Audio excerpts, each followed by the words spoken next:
Depuis quelques jours, des antennes téléphoniques sont incendiées en Grande-Bretagne, alors qu'une nouvelle théorie cartonne dans les milieux complotistes. Le coronavirus serait directement lié aux ondes de la 5G. Sur Internet, la rumeur incriminant cette nouvelle génération de réseaux mobiles se propage.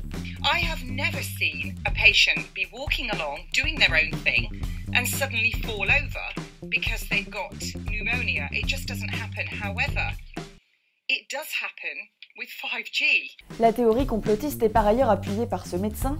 Cette vidéo a été visionnée des centaines de milliers de fois et partagée par la chanteuse Keri Hilson à ses millions d'abonnés Instagram. I'm going to make one guess as to where the first completely blanketed 5G city in the world was. Exactly. Pour Thomas Cowan, le déploiement de la 5G à Wuhan aurait contribué à faire de cette ville chinoise le berceau du Covid-19.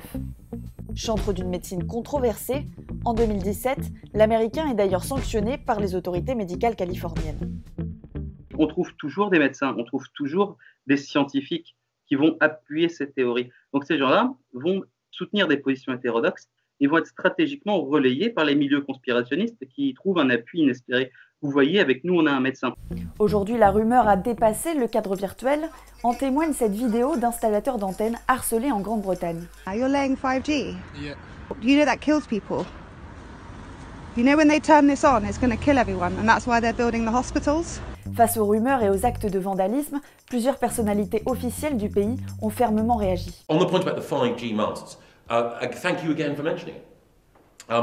The story somehow got about that they play a role in the spread of the disease. That's just nonsense. The mobile phone networks are absolutely critical to all of us, but in particular, those are also the phone networks that are used by our emergency services and our health workers. And I'm absolutely outraged, absolutely disgusted that people would be taking action against the very infrastructure that we need to respond to this health emergency. Depuis l'apparition du Covid-19, la 5G alimente de nombreux fantasmes, détraquage du système immunitaire, propagation du virus par les ondes. Certains disent même qu'il n'est qu'une invention destinée à couvrir les dégâts de la 5G. Des scénarios extrêmes, nés d'une peur des ondes et des nouvelles technologies qui existent depuis longtemps.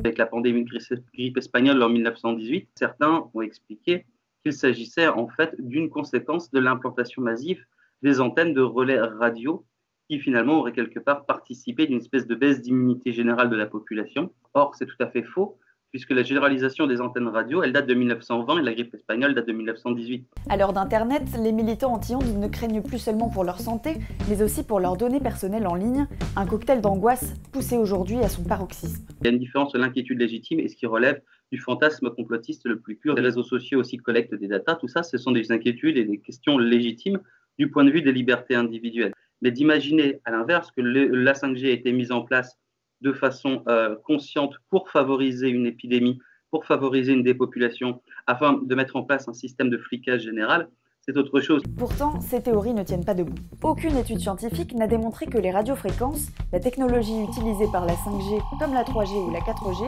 peuvent affecter le système immunitaire ou transmettre un virus. Du coup, ils se transmettent d'un organisme vivant à un autre et il ne peut pas passer par des ondes. Il ne peut ni passer par des ondes, il faut forcément qu'il y ait un contact, soit direct, c'est-à-dire quand vous serrez la main d'une personne, soit indirect quand vous touchez la poignée de porte d'une personne qui l'a touchée avant vous et qui était porteuse du virus. De plus, le coronavirus se propage dans des villes et des pays où la 5G n'a pas encore été déployée. Les théories du complot donnent quelque part un sens à une situation d'incertitude, un sens erroné, un sens évidemment simpliste, etc. Mais elle permet quand même de rassurer symboliquement en fournissant une sorte d'explication. La crise du coronavirus a fait naître beaucoup d'autres théories complotistes. En France, un sondage IFOP révèle que plus d'un Français sur 4 pense que le Covid-19 a été créé en laboratoire.